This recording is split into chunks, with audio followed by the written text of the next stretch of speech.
Selamat pagi pemirsa, Lingkar Pagi edisi Kamis 24 April 2025 kembali hadir menemani Anda. Beragam berita aktual dan terpercaya telah kami rangkum dalam Lingkar Pagi hari ini. Bersama saya Mia Pratiwi, berikut Lingkar Pagi selengkapnya.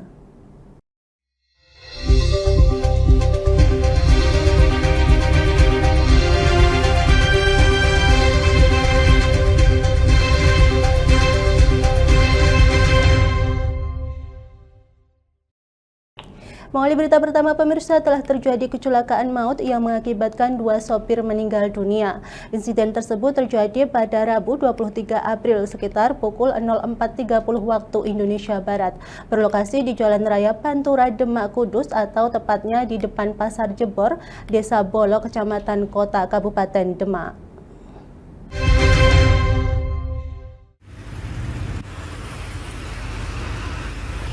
Kendaraan truk Fuso bernomor polisi BE8103FUA yang dikemudikan oleh Swito, seorang warga Gajah, Kabupaten Lampung Tengah, mengalami ringsek di bagian kabin depan. Begitu juga bus PO Jaya Utama Indonesia dengan nomor polisi L7158UB yang dikemudikan oleh Eko Budianto, warga Lasem, Rembang, yang mengalami rusak parah di bagian depan. Dalam insiden kecelakaan maut tersebut, kedua sopir dinyatakan meninggal dunia.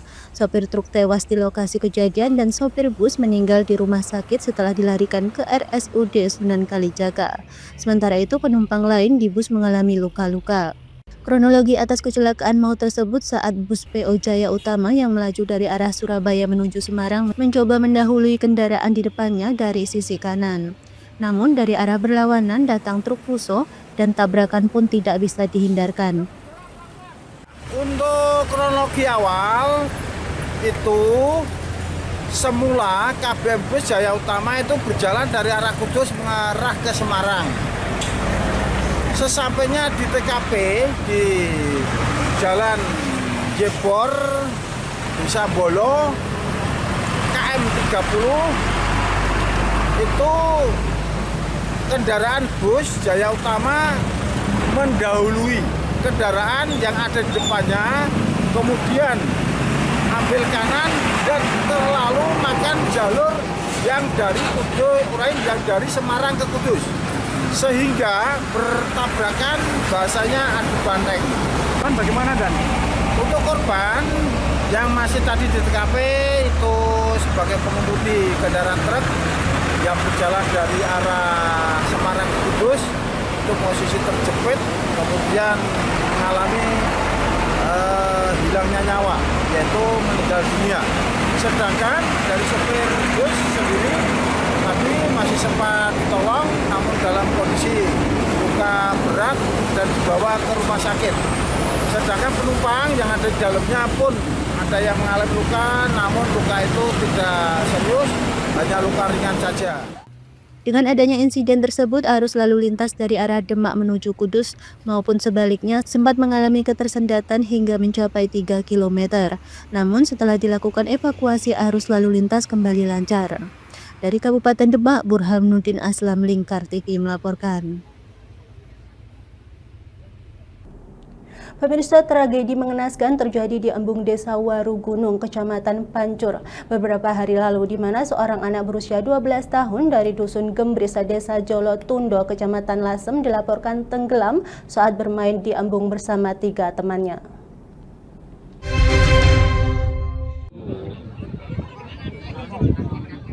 Berawal dari ingin bermain bersama teman-temannya di sebuah embung di Desa Warugunung, seorang anak tenggelam saat bermain air. Warga yang mengetahui kejadian itu langsung melaporkan kepada Basarnas dan BPBD Rembang, serta Polsek setempat. Setelah berjam-jam pencarian, pada pukul 16 waktu Indonesia Barat, petugas akhirnya berhasil menemukan korban. Sayangnya nyawanya tidak dapat diselamatkan. Jenazahnya ditemukan tanpa tanda-tanda kekerasan dan segera diserahkan kepada keluarganya untuk dimakamkan. Kapolsek Pancur Ibtu Ali Nurmukti mengatakan kejadian terjadi sekitar pukul 13 waktu Indonesia Barat. Korban yang belum mahir berenang datang ke embung dengan teman-temannya. Namun dalam sekejap suasana menjadi mencekam. Setelah buru-buru mencopot baju, korban terpeleset dan tenggelam ke dalam air yang dalamnya mencapai 7 meter. Asal mula dari rumah Jolotundo berempat ya naik sepeda menuju ke embung Desa Warugunung. Ya kurang lebih dari rumah itu 5 kilo menuju ke sampai sana. Anak-anak mancing dan jam 1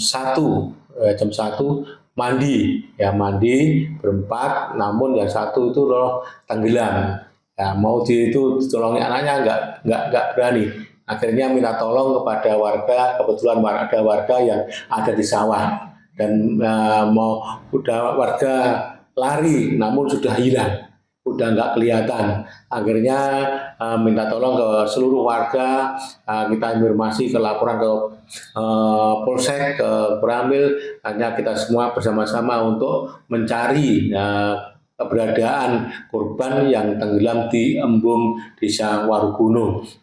Akhirnya dari Basarnas dan BPD untuk melaksanakan penyelaman untuk penyarian selama kurang lebih 1 jam. Akhirnya jam 4.00 korban ditemukan dalam keadaan sudah meninggal dan diserahkan kepada pihak orang tua korban di rumah dan dilakukan pengecekan dari dokter puskesmas yang intinya tidak ada tanda-tanda mungkin penganiayaan atau apa, tidak ada, itu murni kecelakaan, murni musibah untuk tenggelam ya, anak itu tenggelam murni karena anak tersebut tidak bisa berenang ya, dia berenang. Nah ya, kami pesan kepada warga supaya berhati-hati dalam bermain, khususnya anak-anak dan khususnya kepala desa untuk embung ini kalau memang bahaya dipasih pagar supaya tidak terjadi hal-hal yang serupa dan tidak kita inginkan, supaya kita aman. Mungkin dikasih plakat tidak boleh bermain di embung ini ya gitu. Ibtu Ali menambahkan di mana kejadian seperti ini bisa menjadi pelajaran bagi masyarakat.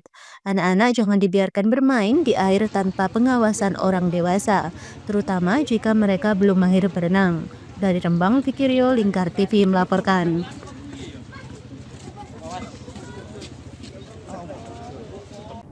Pemirsa, dalam sidang Aibda Robik, penembak Gama, pelajar SMK di Kota Semarang, jaksa penuntut umum meminta kepada majelis hakim agar menolak eksepsi atau nota keberatan dari penasihat hukum terdakwa.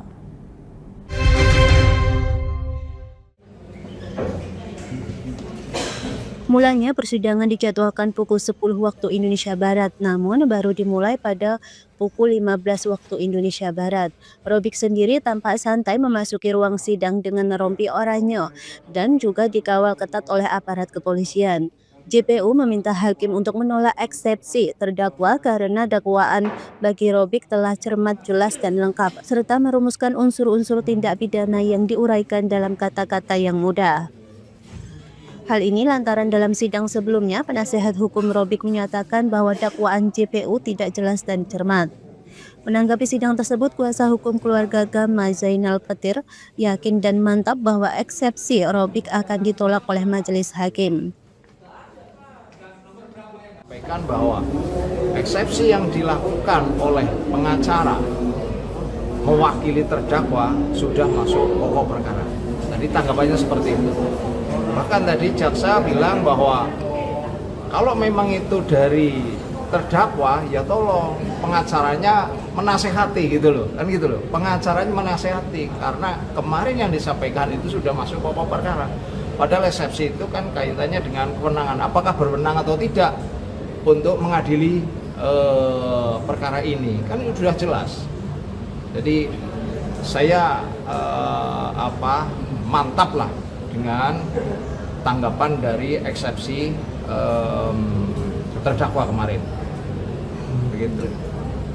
Jadi tinggal menunggu besok tanggal 9 ya, putusan sela. Putusan selanya saya yakin pasti akan menolak daripada eksepsi itu.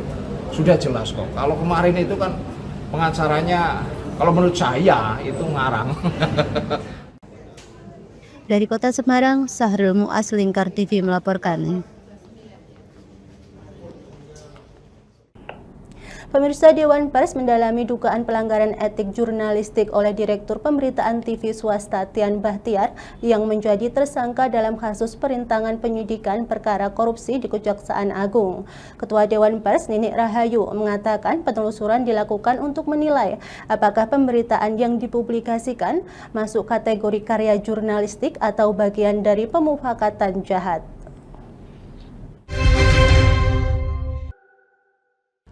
Dewan Pers mendalami dugaan pelanggaran etik jurnalistik oleh Direktur Pemberitaan Stasiun TV Swasta Tian Bahtiar alias TB yang telah ditetapkan sebagai tersangka dalam kasus perintangan penyidikan perkara korupsi di Kejaksaan Agung. Hal tersebut disampaikan oleh Ketua Dewan Pers Ninik Rahayu di Gedung Utama Kejaksaan Agung Jakarta Selasa 22 April. Pendalaman dilakukan untuk menilai karya jurnalistik terkait penanganan kasus korupsi timah, importasi gula dan ekspor CPO yang disebabkan tersangka melanggar kode etik atau tidak. Kami Dewan Pers tentu akan menilai dua hal. Yang pertama soal pemberitaannya, apakah ada pelanggaran terhadap kode etik, pasal 3 misalnya cover both side atau tidak, ada proses uji akurasi dan lain-lain. Yang kedua adalah menilai perilaku dari wartawan, apakah ada tindakan-tindakan yang melanggar kode etik sebagai wartawan. Pihak Kejaksaan Agung menegaskan perbuatan yang dilakukan di Rem TV swasta tersebut bersifat personal dan tidak mewakili institusi media tempat tersangka bekerja. Yang dipersoalkan oleh Kejaksaan bukan soal pemberitaan, karena kita tidak anti kritik. Bahkan rekan-rekan media tahu bagaimana sejak saya menjadi Kapus Penkum di sini. Tetapi yang dipersoalkan adalah tindak pidana permufakatan jahatnya antar pihak-pihak ini. Adapun sebelumnya Kejaksaan Agung telah menetapkan Tian Bahtiar bersama dua advokat, Marcella Santoso dan Junaidi Saibih, sebagai tersangka karena diduga bermufakat menyebarkan narasi negatif yang menyudutkan penanganan perkara. Tersangka diduga menerima imbalan sebesar 478,5 juta rupiah untuk mempublikasikan berita yang dipermak secara naratif melalui media online dan platform televisi.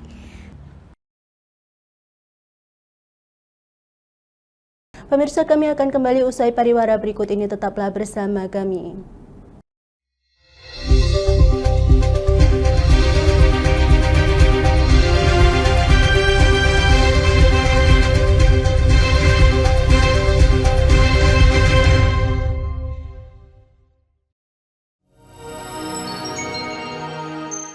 Selain si retinol ini, kalau gitu ngomongin retinol, apa sih dok sebenarnya retinol itu? Bagus nih programnya. Yang saat ini ya kayaknya sudah beberapa tahun yang Wah, lalu. boleh banget nih ditonton setiap hari. Meanwhile,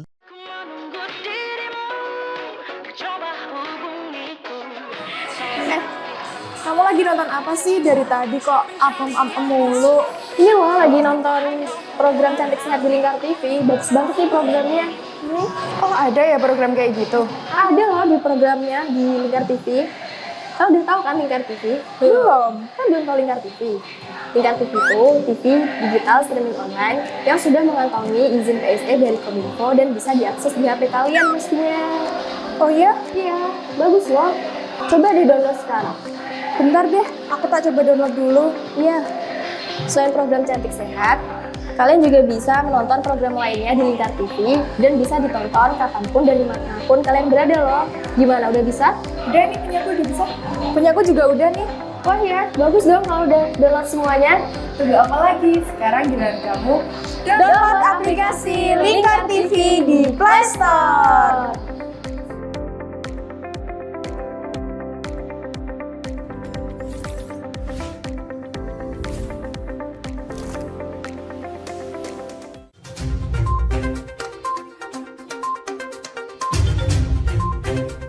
Berangkum semua peristiwa sebagai berita yang penuh fakta.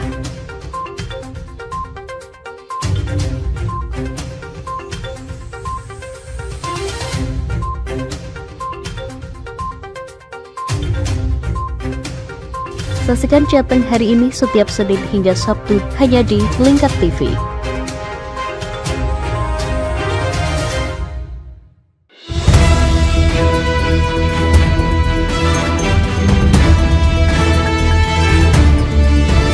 Menemani pagi Anda dengan menyajikan berita nasional dan regional yang dikupas secara akurat dan aktual untuk awali hari. Dalam Lingkar Pagi, setiap Senin hingga Sabtu jam 8 pagi hanya di Lingkar TV.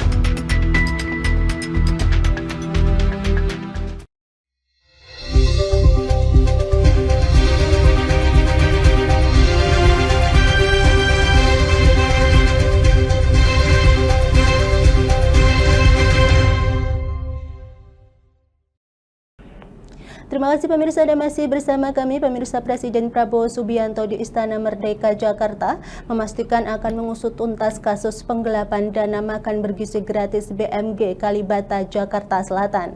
Kepala negara menegaskan pemerintah berkomitmen untuk terus menjaga setiap sen uang rakyat. Presiden Prabowo Subianto menyebut belum mengetahui dan menerima laporan terkait adanya penggelapan dana makan bergizi gratis MBG di Kalibata, Jakarta Selatan. Ditemui di Istana Merdeka Jakarta Selasa 22 April, Kepala Negara mengatakan akan mengecek langsung kasus tersebut dan memastikan semuanya segera diusut tuntas. Presiden menegaskan bahwa pemerintah berkomitmen untuk terus menjaga setiap sen uang rakyat Indonesia. Saya nggak tahu ini laporan ini. Ada Pak, jadi Polres Jaksel masih ngurus itu. Oh ya? Jadi ditangkapkan mungkin Pak udah ada informasi yang diterima oleh Presiden belum? Ya, belum. Oh, belum terima ya Pak? Pasti diurus. Setiap sen uang rakyat akan kita jaga. Ya. Oke. Terima kasih. Sebelumnya pemilik mitra dapur di Kalibata, Jakarta Selatan melaporkan Yayasan Makan Bergizi Gratis MBG dan Satuan Pelayanan Pemenuhan Gizi SPPG Kalibata yang diduga menggelapkan dana senilai lebih dari 900 juta rupiah. Pihak yayasan disebut telah mengubah biaya MBG dari kesepakatan sebelumnya Rp15.000 menjadi Rp13.000 secara sepihak. Selain itu, biaya MBG yang telah dimasak mitra dapur sebanyak 65.000 porsi pada tahap kedua tidak dibayar oleh yayasan.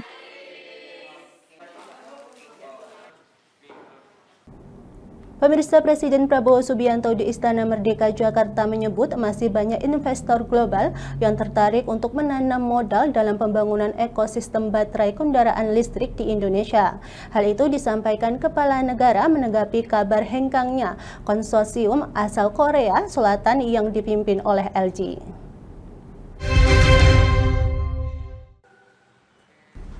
Presiden Prabowo Subianto buka suara terkait hengkangnya konsorsium asal Korea Selatan yang dipimpin LG dari proyek pembangunan rantai pasokan baterai kendaraan listrik atau EV di tanah air. Ditemui di Istana Merdeka Jakarta Selasa 22 April, Presiden optimistis masih banyak negara lain yang tertarik untuk berinvestasi di tanah air. Indonesia jelasnya memiliki potensi besar dalam pengembangan energi hijau, sehingga tak menutup kemungkinan dalam waktu dekat para investor besar global akan menanamkan modalnya dalam pembangunan ekosistem baterai kendaraan listrik nasional. Ya, pasti ada, tenang aja. Ya. Indonesia besar, Indonesia kuat, ya. Indonesia cerah. Diketahui raksasa elektronik Korsel LG telah memutuskan menarik proyek sekitar 130,7 triliun rupiah untuk membangun rantai pasokan baterai kendaraan listrik di Indonesia pada Jumat 18 April 2025.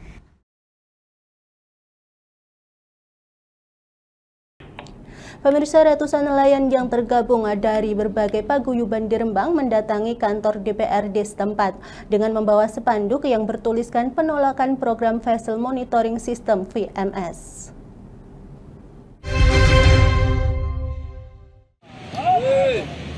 Para nelayan Rembang yang tergabung dalam Himpunan Nelayan Seluruh Indonesia HNSI datang untuk melakukan audiensi dengan DPRD serta Kementerian Kelautan dan Perikanan KKP. di mana dalam audiensi ini mereka menyatakan penolakan program VMS yang dicanangkan oleh Kementerian Kelautan. Penolakan tersebut dipicu oleh biaya pemasangan VMS yang dianggap terlalu tinggi, mencapai belasan hingga puluhan juta rupiah serta pajak yang membebani.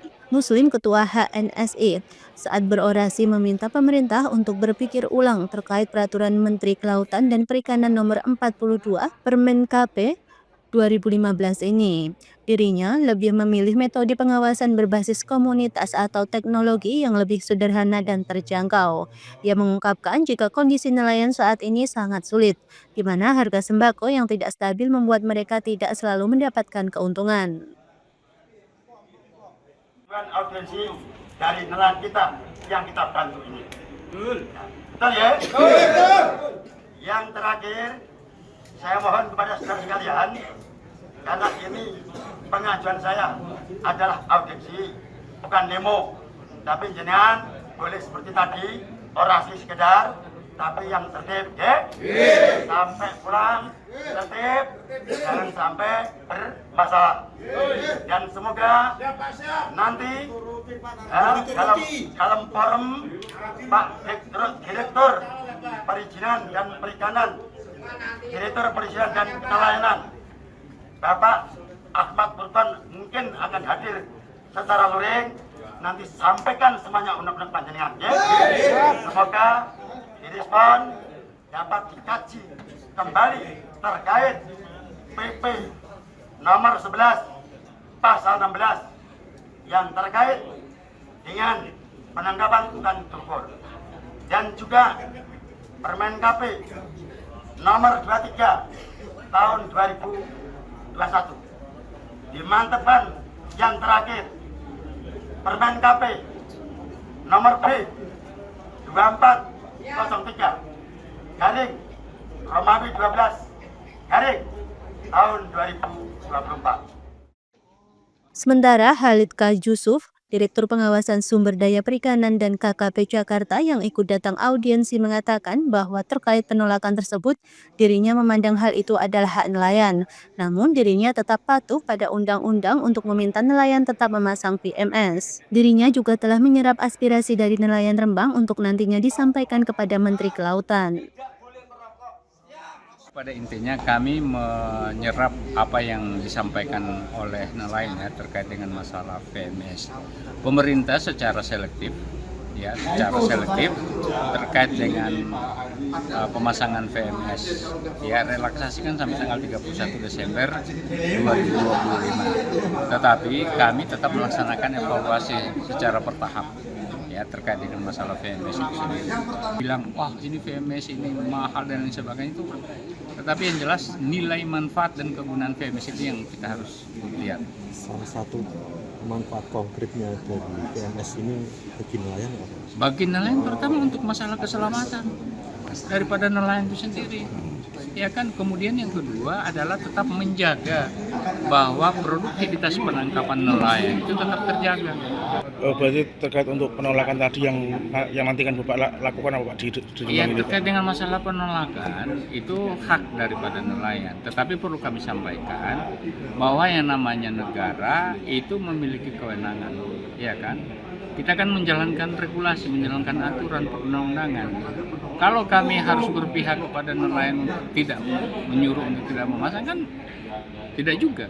Ya, kami ingin bahwa nelayan tetap taat terhadap peraturan perundangan yang ada. Dari Rembang, Fikirio, Lingkar TV melaporkan.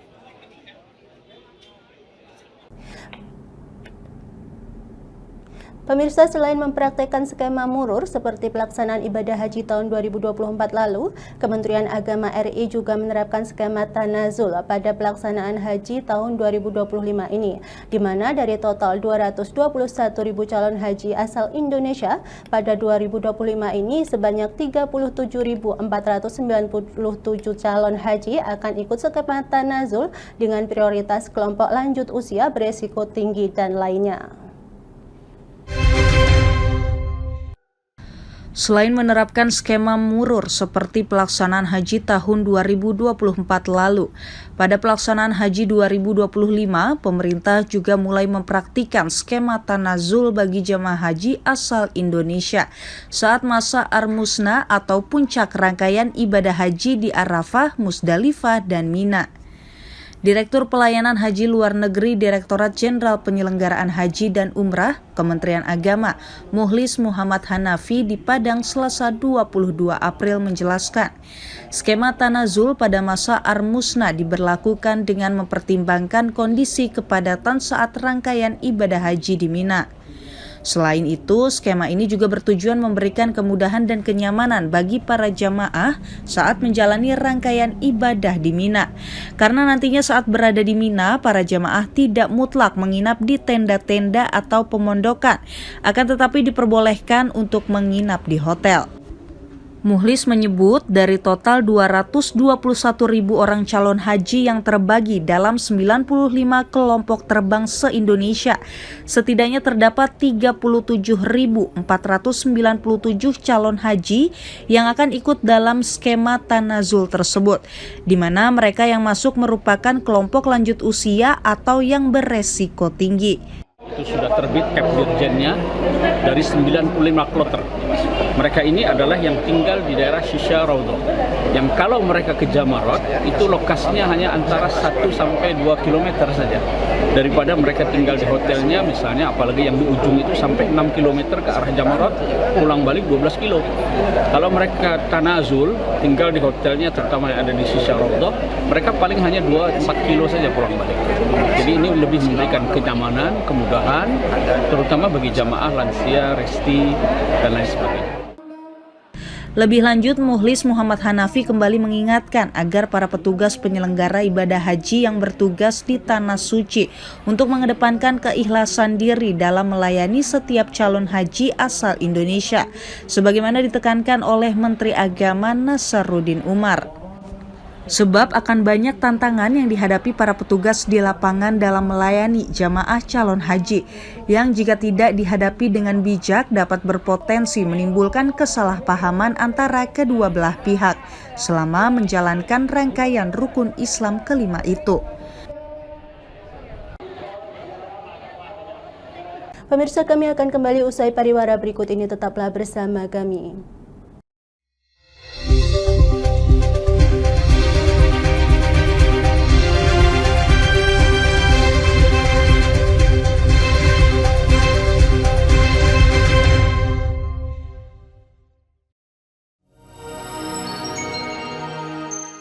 Selain si retinol ini, kalau gitu ngomongin retinol, apa sih dok sebenarnya retinol itu? Bagus nih programnya. Yang saat ini ya kayaknya sudah beberapa tahun yang Wah, boleh banget nih ditonton setiap hari.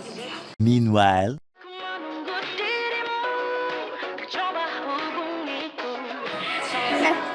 Kamu lagi nonton apa sih dari tadi kok apem-apem mulu?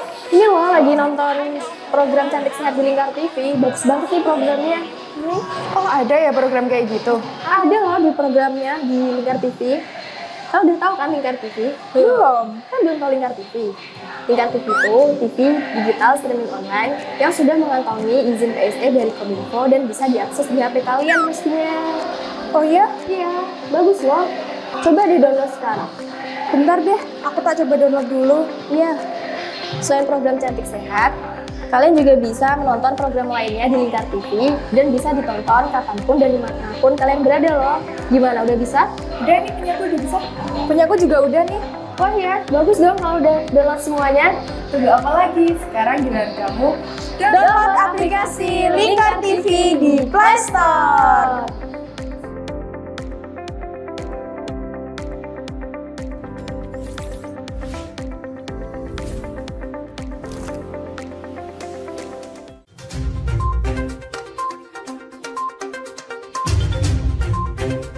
Berangkum semua peristiwa sebagai berita yang penuh fakta.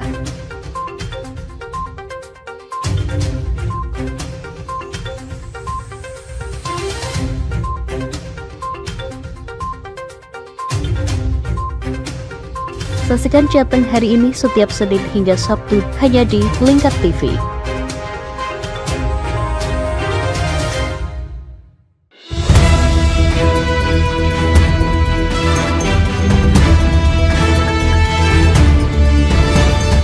pagi Anda dengan menyajikan berita nasional dan regional yang dikupas secara akurat dan aktual untuk awali hari. Dalam Lingkar Pagi, setiap Senin hingga Sabtu jam 8 pagi hanya di Lingkar TV.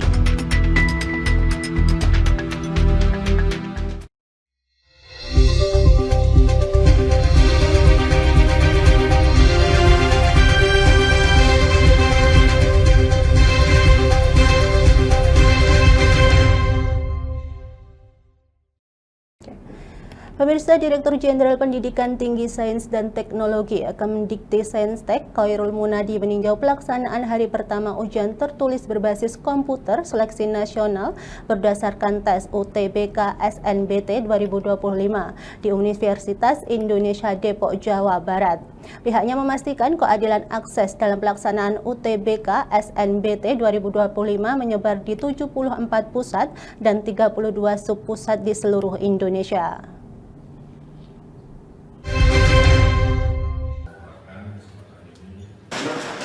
Direktur Jenderal Kementerian Pendidikan Tinggi Sains dan Teknologi Kemdikti-Saintek Khairul Munadi meninjau pelaksanaan hari pertama ujian tertulis berbasis komputer seleksi nasional berdasarkan tes UTBK SNBT 2025 di Universitas Indonesia Depok, Jawa Barat, Rabu 23 April.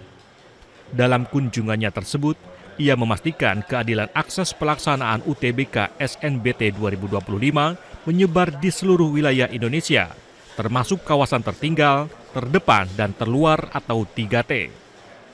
Jelasnya pada tahun 2025 ini, total peserta keseluruhan yang mengikuti UTBK SNBT dari seluruh Indonesia mencapai sekitar 860.000 peserta. Tentu saja kita mengedepankan akuntabilitas dan transparansi.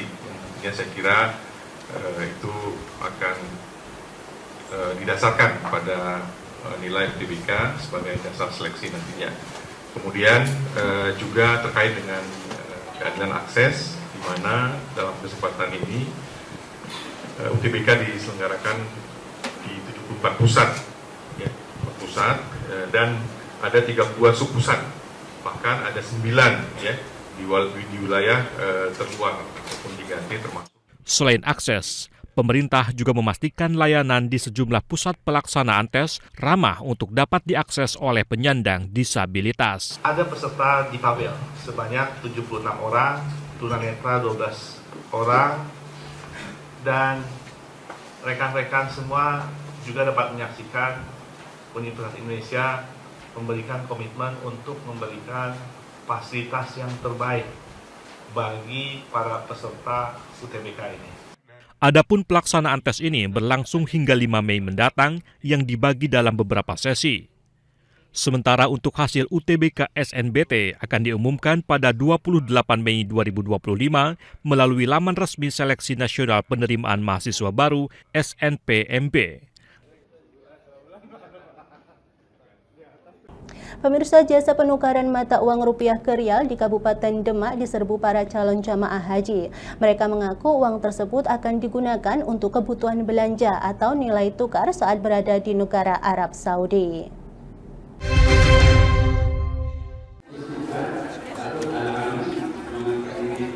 Selama musim haji, tempat jasa penukaran uang rupiah ke rial ramai diburu warga, khususnya bagi calon jamaah haji yang akan berangkat ke Tanah Suci.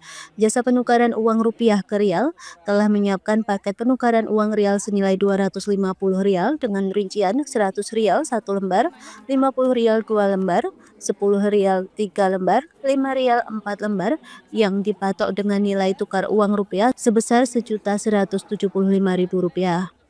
Untuk memberikan kemudahan calon jamaah haji, jauh-jauh hari sebelumnya jasa penukaran uang telah menyiapkan stok mata uang rial.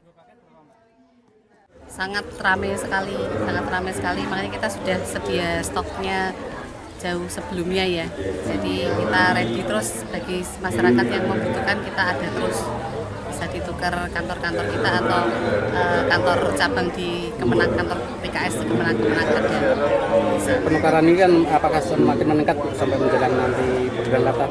Ya, akan terus meningkat dan harganya akan terus naik juga karena kemarin itu sempat turun, yang pertama itu 4.600, ini sudah naik 4.700 dan kemungkinan akan naik lagi nanti sampai awal bulan depan keberangkatan haji.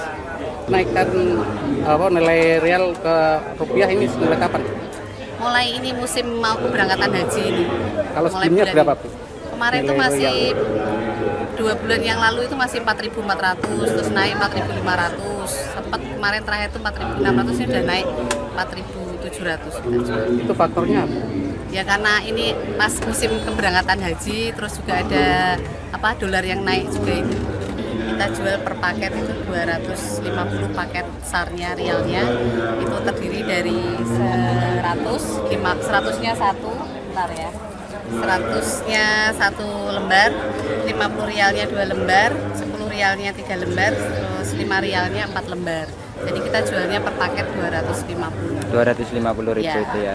Itu 1 rialnya berapa? 1 rialnya di harga 4.700. 4.700. Jadi totalnya satu paket itu 1.175.000. Salah satu calon jamaah haji asal Demak, Aminin, mengaku menukarkan uang rupiahnya ke rial untuk bekal persiapan sebelum keberangkatan ibadah haji ke Tanah Suci. Kan rupiah menjadi real. Ya. Ini untuk apa, Pak? Untuk bekal di negara Arab Saudi nanti bekal ibadah haji. Jumlah uang yang ditukarkan berapa, Pak? Tadi satu paketnya itu 250 real seharga 1.175.000. Rencana nanti itu apa uang? Ya untuk bekal di sana, misalnya untuk keperluan sehari-hari di sana. Ya. Saat ini nilai rial Arab Saudi mengalami kenaikan yang sebelumnya 1 rial Arab Saudi sama dengan Rp4.600, kini menjadi Rp4.700. Jasa penukaran uang pun memperkirakan saat mendekati hari H keberangkatan ibadah haji, nilai tersebut bisa saja mengalami kenaikan. Dari Kabupaten Demak, Burhanuddin Aslam, Lingkar TV melaporkan. Pemirsa, upaya menjaga lingkungan dan kesehatan terus diinisiasi Pokesmas di Kabupaten Kendal. Pokesmas Patebon 2 meluncurkan program inovatif dengan menabung sampah untuk emas.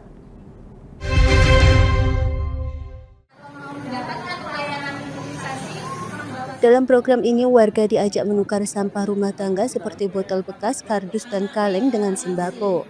Penukaran dilakukan bersamaan dengan pelayanan imunisasi anak dan posyandu lansia. Kedepannya hasil penjualan sampah akan ditabung melalui Bank Sampah Induk Kendal. Tabungan itu dapat ditukar dengan emas paling kecil 0,1 gram. Inilah terobosan untuk pergerakan masyarakat peduli sampah. Melalui gerakan ini, Pokesmas Patebon 2 berharap tiap rumah tangga terbiasa melakukan pilah sampah sejak dari rumah. Ada pelayanan imunisasi. Jadi biar semua masyarakat paham, saya sampaikan di acara ini. Kedepannya harapannya setiap rumah tangga itu menabung sampahnya masing-masing, memilah sampahnya dari rumah. Setelah itu sampahnya ditabung di BSI dengan tadi promonya. Kalau sampai di angka, karena sekarang harga emas 1 gramnya kurang lebih 1.800.000, misalnya sampai ada sampah itu dikumpulkan dengan harga 180.000, berarti itu bisa memperoleh 0,1 gram. Itu promosi kedepannya kan begitu deh. Tapi sebenarnya promosi kami yang pertama, semua masyarakat memilah sampah. Panjenengan tahu semua sampah di RT, di RW, di masyarakat banyak sekali kan akhir-akhir ini. Dengan harapan itu, iming-iming itu, harapan itu, masyarakat jadi peduli. Oh ya, kalau mempunyai sampah mereka pilah, mereka kumpulkan, kemudian mereka tadi kirim ke BSI. Nanti mungkin tiap RT punya tanggal, waktu, berapa waktu sekali sampah itu akan diambil dan sebagainya. Itu teknis ya, tapi intinya promosi ini saya sampaikan ke masyarakat, kesempatan di pelayanan imunisasi kami. Harapannya kalau nanti berkembang, apapun bisa kami lakukan dengan pengelolaan sampah ini dari pasien-pasien yang mungkin hadir. Bupati Kendal Diah Kartika Permanasari mengapresiasi langkah inovatif ini. Baginya, program menabung sampah untuk emas layak direplikasi di Pokesmas lain di seluruh Kabupaten Kendal. Ya, ini kan kerjasama dengan BSI. Hari ini ada imunisasi sama yang untuk pelayanan lansia. Terus ini sekaligus khusus hari ini yang imunisasi mereka juga membawa sampah dari rumah yang kemudian ditukarkan jadi sembako. Terus ada kegiatan yang lain itu tabungan, menabung, nanti kalau sudah senilai 180.000 itu akan mendapatkan emas 0,1 gram. Tentunya harapan kita semua juga kegiatan ini akan terus berlanjut karena kita ketahui bersama Kabupaten Kendal ini kan ya sudah bisa dikatakan darurat sampah. Ya, harapan kami kegiatan ini menjadi contoh di puskesmas yang lain. 30 puskesmas ada di Kabupaten Kendal ya. Semuanya nanti kedepannya melakukan kegiatan seperti ini yang tentunya sangat bermanfaat untuk kebersihan lingkungan, untuk penanganan sampah. Menabung sampah, mendapat emas dan hidup lebih sehat inilah langkah kecil dengan dampak besar bagi lingkungan dan kesehatan masyarakat. Dari Kendal, Jawa Tengah, Wahyudi, Lingkar TV melaporkan. Beralih ke berita selanjutnya pemirsa, Pekan Olahraga Pelajar Daerah Popda Pati resmi dibuka langsung oleh Bupati Pati Sudewo. Momentum ini untuk menguji keterampilan mental para siswa dan mempersiapkan diri melaju ke Pekan Olahraga Provinsi Porprov 2026 di Semarang Raya.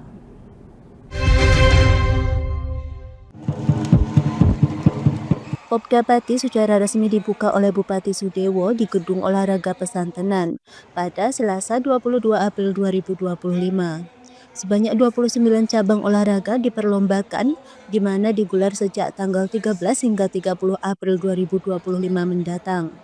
Cabang olahraga yang telah rampung lebih awal diantaranya olahraga sepeda roda, catur, sepak takraw, karate, fleksi, tenis meja, bola basket, serta bola tangan. Kepala Dinas Kepemudaan, Olahraga dan Pariwisata Dimporapar Kabupaten Pati, Rekso Suhartono mengatakan Popda Pati 2025 ini diikuti kurang lebih 6 pelajar dari tingkat sekolah dasar hingga sekolah menengah atas dan kejuruan sederajat.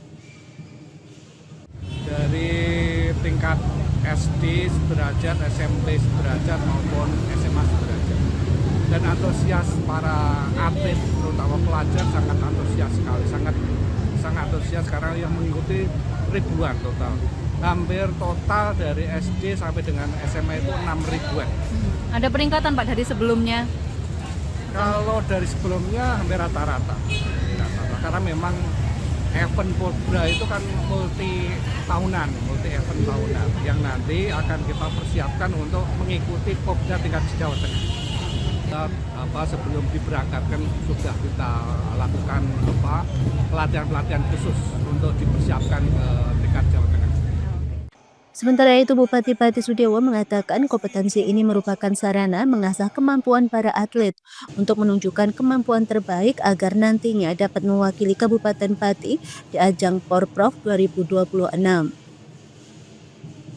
Dalam upaya untuk mencari bibit unggul, meningkatkan skill, untuk meningkatkan uji kompetisi, nyali, mental, untuk menghadapi Porprov 2026. Insya Allah dalam Porprov 2026, Kabupaten Pati akan menjadi juara di tingkat provinsi. Untuk meningkat dari yang diraih di tahun 2023 sampai ke juara 4, dan insya Allah di 2026 nanti Kabupaten Pati akan juara. Selain berpesan agar para atlet berlaga secara sportif, Bupati juga menargetkan Kabupaten Pati bisa menjadi juara umum 2 di Porprov 2026 di Semarang Raya mendatang. Dari Pati, Mutia Parasti, Lingkar TV melaporkan. Pemirsa, kami akan kembali usai pariwara berikut ini, tetaplah bersama kami.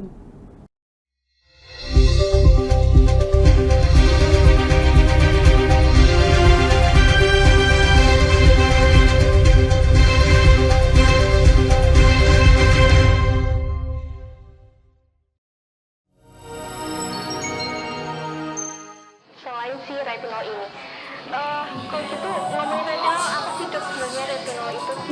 Bagus nih programnya. Yang saat ini ya kayaknya sudah beberapa tahun yang Wah, lalu. boleh banget nih ditonton setiap hari. Meanwhile,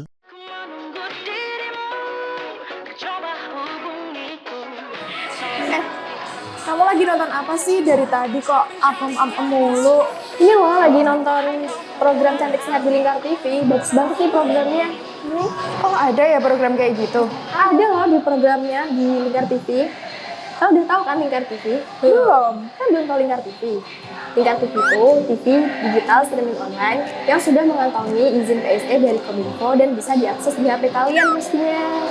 Oh iya? Iya, bagus loh. Coba di-download sekarang. Bentar deh, aku tak coba download dulu. Iya. Selain program Cantik Sehat, kalian juga bisa menonton program lainnya di Lingkar TV dan bisa ditonton kapanpun dan dimanapun kalian berada loh. Gimana, udah bisa? Udah nih, punyaku udah bisa. Punyaku juga udah nih. Wah ya, bagus dong kalau udah download semuanya. Tunggu apa lagi? Sekarang giliran kamu download aplikasi Lingkar TV di Play Store.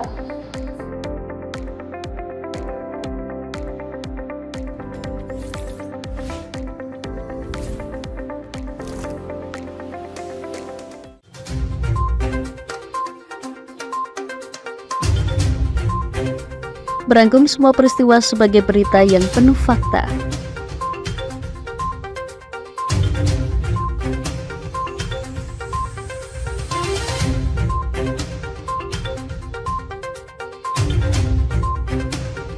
Saksikan Jateng hari ini setiap Senin hingga Sabtu hanya di Lingkar TV.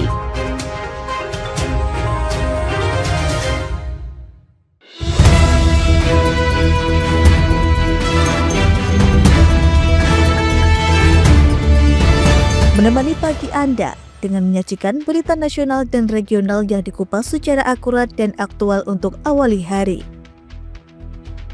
Dalam Lingkar Pagi, setiap Senin hingga Sabtu jam 8 pagi hanya di Lingkar TV.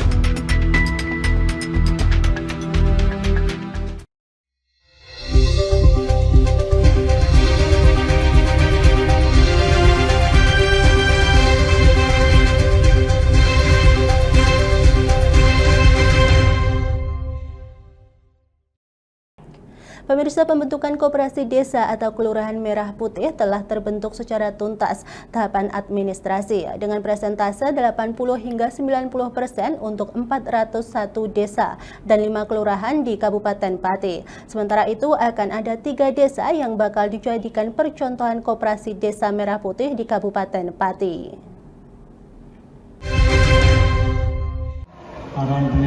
Pembentukan ini dikebut selaras dengan adanya Instruksi Presiden Nomor 9 Tahun 2025 tentang percepatan pembentukan koperasi desa atau Kelurahan Merah Putih yang menargetkan lahirnya 80.000 koperasi desa merah putih di seluruh desa di Indonesia. Bupati Pati Sudewo mengatakan Kementerian Koperasi dan UMKM dan Lembaga Pengelola Dana Bergulir telah mengecek 3 desa yang bakal dijadikan percontohan koperasi desa merah putih. Ketiga desa tersebut antara lain Desa Sukobubuk, Kecamatan Margorejo, Desa Tambah Mulyo, Kecamatan Gabus, dan Desa Selungkup, Kecamatan Kayen. Sedangkan untuk pembentukan akta notaris menelan anggaran Rp2.500.000 hingga Rp3 juta. Pendirian koperasi ini sesuai dengan instruksi Presiden di mana didanai oleh APBN, APBD, dan dana desa.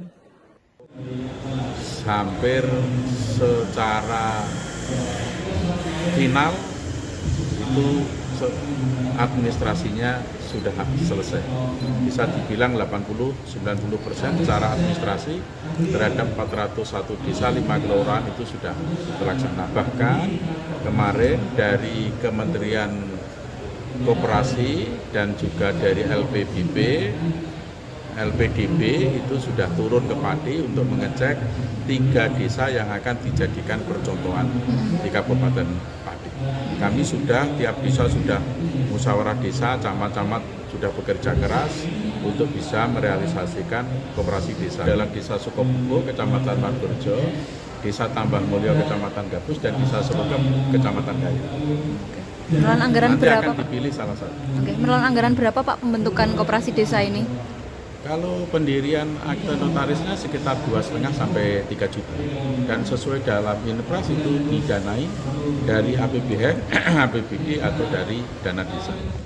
Selain itu, konsep Koperasi Desa Merah Putih mengusung konsep pembangunan kerakyatan yang dapat menggerakkan perekonomian desa, memberi kemakmuran desa. Berdasarkan perhitungan dari Kementerian Desa, setiap tahunnya Koperasi Merah Putih dapat mendatangkan keuntungan kurang lebih 1 miliar rupiah. Dari Pati Mutia Parasti, Lingkar TV melaporkan. Pemirsa, Kabupaten Blora saat ini telah memasuki tahapan sosialisasi pembentukan Koperasi Desa Merah Putih. Sebanyak 295 desa dan kelurahan menyatakan kesiapannya membentuk Koperasi Desa Merah Putih. Adalah Bapak dan Ibu. Bupati Blora Arif Rohman mengatakan juga saat ini seluruh desa dan kelurahan tengah mempersiapkan musyawarah desa khusus guna membentuk koperasi desa. Sosialisasi dilakukan dengan menggandeng jajaran Forkopimda serta menghadirkan narasumber dari Kementerian Koperasi Republik Indonesia. Dengan Forkopimda, Pak Kapolres, sosialisasi soal pembentukan koperasi desa. Pada prinsipnya kami dari Blora dengan jajaran Forkopimda siap mensosialisasikan program Pak Presiden tentang pembentukan Koperasi Desa Merah Putih untuk seluruh desa dan kelurahan yang ada di Blora, 295 desa kelurahan. Ini sosialisasi awal, targetnya nanti sebelum dideklarasi oleh Pak Presiden tanggal 12 Juli, insya Allah seluruh desa kelurahan di Blora akan terbentuk Koperasi Merah Putih. Nanti untuk yang digandeng dari unsur mana? Ya, ini kan dari desa, jadi mungkin kelembagaan yang sudah ada.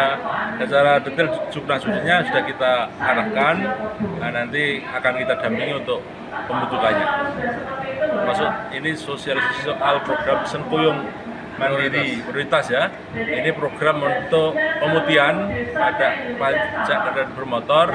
Alhamdulillah ini minat masyarakat juga baik. Nah, semoga nanti juga ini bisa menambah PAD untuk Kabupaten Blora. Sementara itu, para kepala desa yang ada di Blora menyatakan kesiapannya melaksanakan program pembentukan koperasi desa. Artinya di situ adalah secara yuridis badan hukumnya berpisah, tidak menjadi miliknya desa tetapi menjadi lembaga koperasi berbasis masyarakat untuk menggerakkan potensi dan pemberdayaan massa yang pada intinya ini bisa membantu. Kalau tadi sumbernya kan boleh dari Semarang Bapak, Semarang segi Wajib apapun, baik dari segi perekonomian kalau hibah dan boleh sebagainya. selama nanti ketentuan Pemdes mau menghibahkan selama ada regulasinya dari atas membolehkan dari pusat. Ya berarti artinya kita tunggu saja. Jadinya berarti sudah harus program dari pusat dari Bapak Presiden ini sangat bagus. Nah, mekanisme ini berarti mekanismenya bukan pembentukan baru faktor ekonomi, perubahan anggaran dasar. perekonomian desa bisa. Kalau perubahan anggaran dasar mendapatkan berarti income, nanti pendapatan cukup desa. melaporkan Masyarakat proses desa yang nganggur bisa dari apa yang tadi kami dalam atur ke notaris, hasil notaris perubahan anggaran dalam dasar koperasi desa akan kita laporkan sebagai koperasi. Dari Kabupaten Blora, Hanafi, Lingkar TV melaporkan. Pemirsa, kantor Kecamatan Gunung Pati, Kota Semarang lakukan pengolahan sampah plastik menjadi bahan bakar minyak BBM dengan cara sederhana, yakni metode destilasi kering atau juga dikenal sebagai pirolisis, yakni proses mengubah sampah plastik menjadi minyak melalui pemanasan tanpa oksigen. Langkah ini merupakan salah satu upaya dalam mengurangi sampah plastik di Kota Semarang.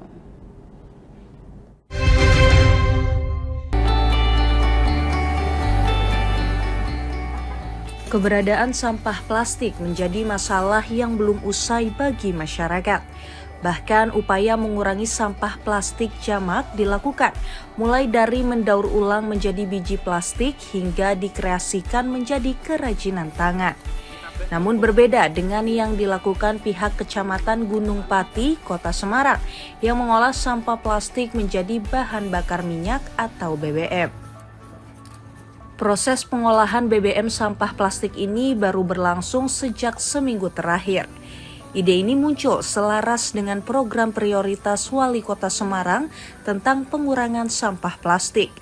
Proses ini dilakukan secara sederhana tanpa rekayasa teknologi rumit. Digunakan metode destilasi kering atau juga dikenal sebagai pirolisis, yakni proses transformasi material menjadi zat minyak melalui pemanasan tanpa oksigen. Sampah plastik yang akan diolah menjadi BBM dimasukkan ke dalam sebuah tungku kedap udara, lalu dipanaskan di atas titik leburnya, hingga molekul polimer terurai, menguap, dan kemudian menjadi minyak. PLT Camat Gunung Pati Alfrida Ferry Sanafel pada Selasa 22 April mengatakan, minyak yang dihasilkan dari pengolahan sampah plastik ini nantinya digunakan sebagai bahan bakar mesin pemotong rumput. Sampah yang dibuang ke TPA Jatibarang itu kan setiap harinya itu bertonton, banyak banget gitu lah. Karena Wali Kota Semarang juga program prioritasnya pengurangan sampah, pengelolaan sampah, penggunaan sampah dan sebagainya. Saya juga ngobrol-ngobrol sama teman-teman, terutama Pak Rohmat ini, beliau adalah tenaga kebersihan kami, tenaga keamanan kami, tapi beliau juga pecinta alam juga gitu lah. Ada solusi kayak gitu. Rencananya ide brilian yang ramah lingkungan ini akan diterapkan di seluruh kantor kelurahan di Gunung Pati. Setiap pegawai kecamatan ataupun kelurahan setiap hari akan membawa sampah plastik untuk kemudian diolah menjadi BBM. Dengan langkah kecil ini diharapkan mampu mengatasi masalah sampah plastik di lingkungan sekitar.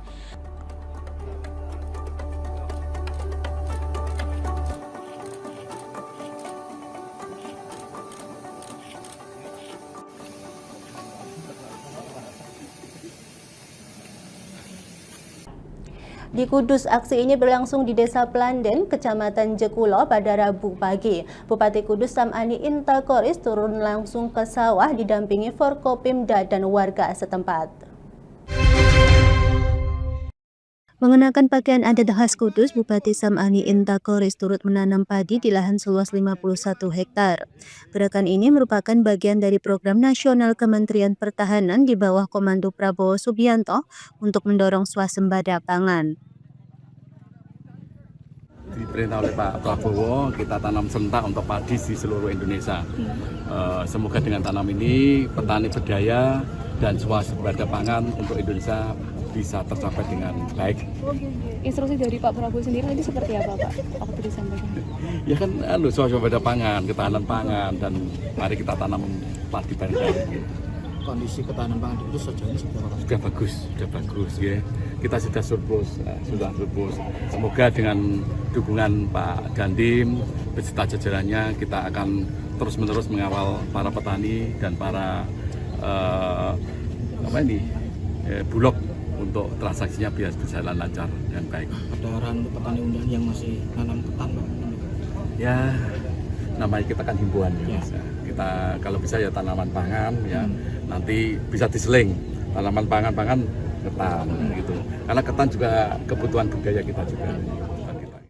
Selain mendorong penanaman padi, Pemkab Kudus juga memberikan arahan agar penggunaan lahan untuk tanaman ketan bisa disesuaikan dengan kebutuhan pangan. Menyikapi sawah rawan banjir, Bupati menyiapkan program peminjaman alat berat gratis dari Kementerian PUPR yang bisa diakses melalui pemerintah desa. Jadi pertanian di Kabupaten Kudus ini sekarang kan masuk MT kedua ya. MT kedua hampir semuanya ini sudah mulai tanam, dan pada hari ini, pada siang hari ini kita melaksanakan penanaman bersama secara serentak secara nasional. Untuk target ketahanan pangan sendiri? Kalau kita targetnya ketahanan pangan ya tentunya tidak lepas dari swasembada pangan. Jadi tujuan kami, harapan pemerintah Kabupaten Kudus, swasembada pangan tetap terjaga di Kabupaten Kudus. Itu yang paling penting. Yang ditanam hari ini? Hari ini seluas 51 hektar di hamparan yang baru kita tanam. Harapan kami ini nanti bisa mendukung swasembada pangan di Kabupaten Kudus. Dan tentunya MT2 ini saya kira lebih bagus daripada MT1. Ada himbauan untuk petani undangan yang masih menanam ketan? Himbauan saya tentunya nanti tidak semua ketan, tapi ada sebagian yang tanaman padi dalam rangka mendukung swasembada pangan di Kabupaten. Pak, untuk serapan ini Pak, serapan gabah ke Bulog bagaimana Pak? Serapan gabah ke Bulog sudah sesuai harapannya. Tapi untuk data mungkin ada dari Bulog ini.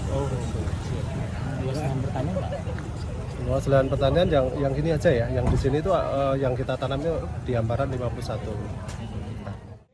Gerakan ini diharapkan menjadi pemicu peningkatan produktivitas pangan nasional sekaligus memperkuat daya tahan ekonomi di tingkat petani.